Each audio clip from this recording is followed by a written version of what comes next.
I'm Charlotte McLeod with investingnews.com, and here today with me is New Zealand Resources Minister Shane Jones. Thank you so much for being here. Great to have you. Look, it's an overwhelmingly large event, and it's important that we discuss not only minerals, but why New Zealand is back at this event. I think that's a great place to start. So we're here at PDAC. We're on the second day of the event. As you mentioned, pretty overwhelming. There's a lot going on here. And the first time somebody from the New Zealand government has been here in over a decade. So why was it important to come? Oh, look, it's an important sign. Our government wants to reinvigorate the mineral sector. New Zealand, an English-speaking OECD country, we have a GDP about 260 billion US, but we have a valuable array of minerals back home. Obviously, the most important one's gold, and you still have some coking coal and a raft of rare earth minerals, including iron sands. So it's important that we signal both to fellow travellers and potential investors we're open for business.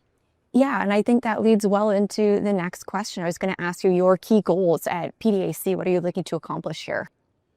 Well, it's really important that the various firms that operate out of New Zealand, selling services, engaging with the investment community, that I stand in solidarity with them, but also to convey to the broader investment community and potential mining firms that although we're a dairy nation and we're the land of the hobbits, we are also very keen to reinvigorate and grow to at least $3 billion worth of export revenue, our mining sector. And you can conceive the New Zealand economy as being akin to a quiver of arrows, and each arrow has to strike a target.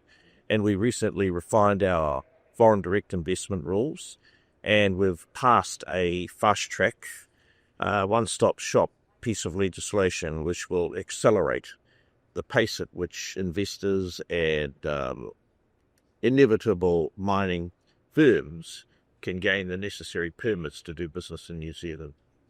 Yeah, that all sounds very positive, and I certainly want to talk about the future of mining in New Zealand. Before we go into that a little bit more, do you mind talking about the history of mining in the country for those who might not be familiar with the background there? Yeah. So New Zealand has a population of about 5 million. It's located near Australia in the South Pacific. The original inhabitants were the Polynesians. These are the various people that spread across the Pacific over thousands of years, and then in 1840, not unlike Canada, the British created a colony there, and then we grew to a level of full independence. Historically, the original miners were attracted by gold. Well, we have small deposits of manganese and copper, but it was the gold rush. And obviously coal, because that powered the economy, not unlike other parts of the OECD world. Nowadays, we are putting a great accent on security, economic resilience, and we're attracting and changing the law to make it a lot more feasible to extract and develop greater resilience through using our own resources and, quite frankly, our own natural endowment. Okay, really good to get that background information. And, looking forward to the future, lots that you're doing to promote the resource industry, including launching a mineral strategy and critical minerals list. We'll look at both of them. Do you want to share a bit more about the minerals strategy to start? Yeah. Other countries are a tad further ahead than New Zealanders. We call ourselves Kiwis after the national bird. But look, it's important that we provide a signal to overseas experts with their investors from the geology community, and we're going to put a lot more effort into creating high-quality data that gives you a geographical indication of where the resources are.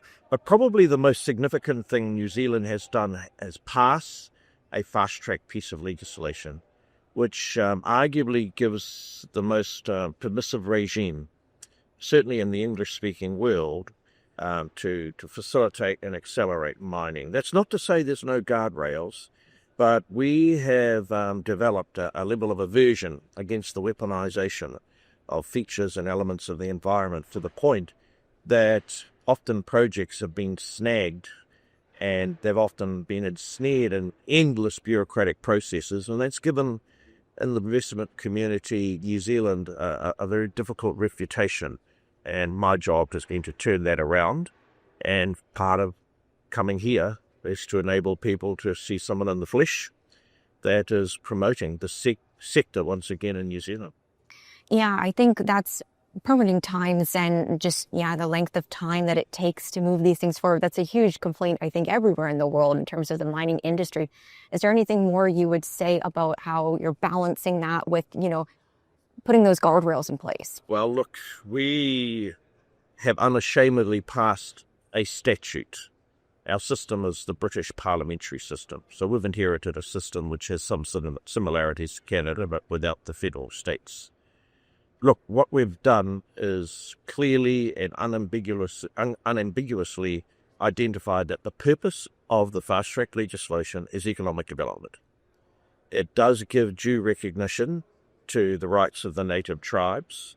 It also enables communities of interest to be involved, but the overarching purpose of the statute is economic development, because we want to take our country into a new epoch of wealth and prosperity, and we are no longer going to enable these treacle-riddle processes to hold projects to ransom.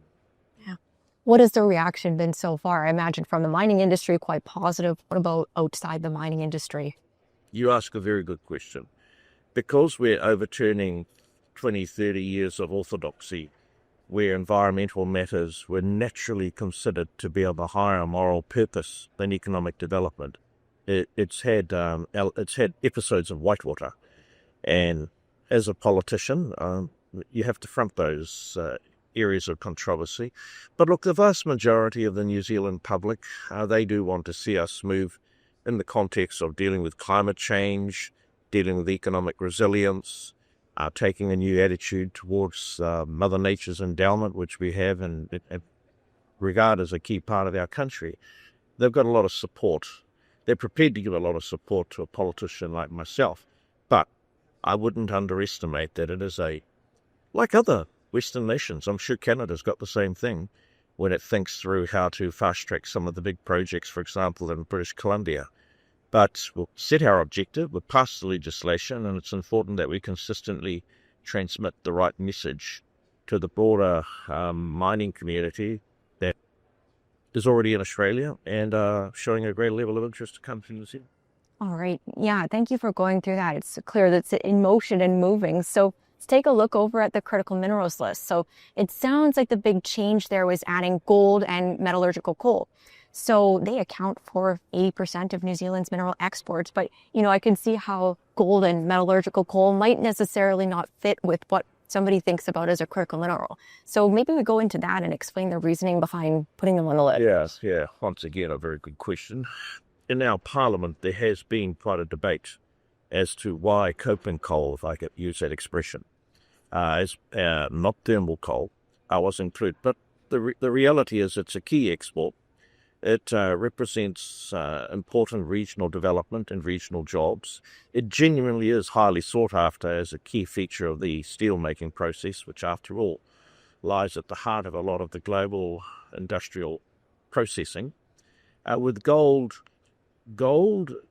is often the location where you find antimony, and we have substantial potential for antimony. Obviously, this is of great interest to a host of significant investors from other OECD countries for reasons that should be evident to your listeners and watchers. We've also got an iron sands industry, which is Sahara scale in size. The challenging thing is that it is located on the bed of the sea. So I would say going forward, one of the key challenges to manage and ensure that the guardrails are fit for purpose is the extraction of iron sands, which are rich with vanadium and titanium, off the bed of our sea, about 20 k's, 20 kilometres, 12 miles, 15 miles off the coast of New Zealand. Oh, that's interesting. So you would want to move toward that deep sea mining angle. Yes, so it happens obviously in other countries off the coast of South Africa, but it will be a novel development for New Zealand. It's been on the cards for a long time. Large entities such as Rio historically held entitlements, but in the event that it is capable of being permitted through the fast track, once again I say with the necessary guardrails, then this certainly will lift mining in New Zealand to a whole new level. We also have mineral sands on land, and there's a lot of garnet and other such minerals. So look, there's a rich array of possibilities. Kiwis are probably regarded as a site of great tourism, as I said, the land of the hobbits, and we love our sport, such as rugby, and we're very proud of our main industry of an export character, which is our dairy industry. Okay, really good to go into that. Thank you for that as well. I want to go back to coal because I know you've talked about this issue of debanking for those companies where the banks don't necessarily want to do business with them because of their connection to climate change. So how big of a threat is that issue? What are your concerns there? Well, I regard that phase where the banks have swallowed excessively the climate Kool-Aid as a type of economic nihilism. We are passing legislation, hopefully prior to the next election, but let's just wait and see, to ensure that the banks in New Zealand, which are largely owned by Australia, focus on genuine commercial criteria and creditworthiness and do not impose their luxury beliefs on God-fearing, garden-variety businesses located in the regions of New Zealand. We depend on Indonesian coal to keep our lights on. And look, it's an unsatisfactory state of affairs because we have so much geothermal, we have so much hydro. The majority of our electricity is generated from a clean green source, but you'd be familiar with the concept of firming, a contingency fuel. Historically, that fuel has been natural gas, but that's run perilously short, and we're endeavouring to reinvigorate that. So in the short term, we do import coal. How long that will go, I don't know, but I'm quite agnostic about it. And I do think, though, that the banks need to be called out. It is not their job to be the moral arbiters of how businesses, regions, or investors in New Zealand survive or die. Their job is to work within the context of what can make money. And hopefully, we will find the right balance in ensuring that such luxury beliefs don't drive businesses out of existence. Now, I know this is a big issue in a lot of OECD countries, and this is our locally derived response to such excesses. And I think just a small follow-up on the note of, you mentioned these imports of coal from Indonesia, right? So you want to increase production of your own commodities, but also is there anything you would add on this issue of supply chain security? Because this is a huge, I think, a global issue at this point. Lots of countries wanting to make sure they have secure supply chains. Yeah, once again, you've gone to the heart of the issue. We're a distant nation. Obviously, we're English-speaking. We've inherited the commercial and political traditions of Britain, so the law of contract is sacrosanct. However, now with geopolitical pressures growing, a great deal of accent on logistics and supply lines, it's caused a small country like ours to look closer at home. And look, no one bought into globalization more than New Zealand. No one bought into structural adjustment, championed by the economists of the 1980s, including Milton Friedman, more than New Zealand.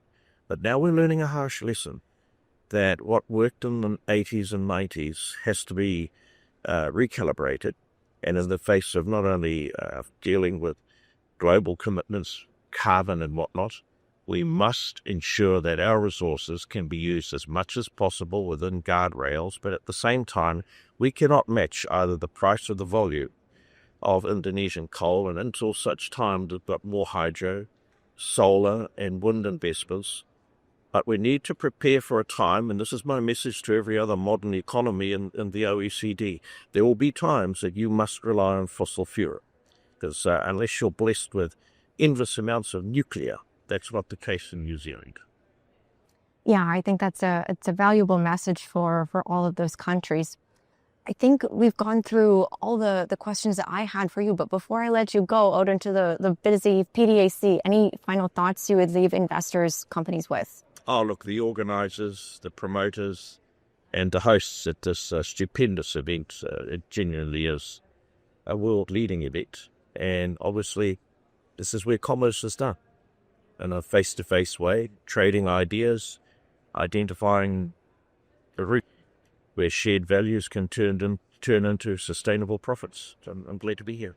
Very good. Well, thank you so much for taking the time to come talk about New Zealand and the mining industry. Really good to have you. Of course. And once again, I'm Charlotte McLeod with investingnews.com, and this is New Zealand Resources Minister Shane Jones.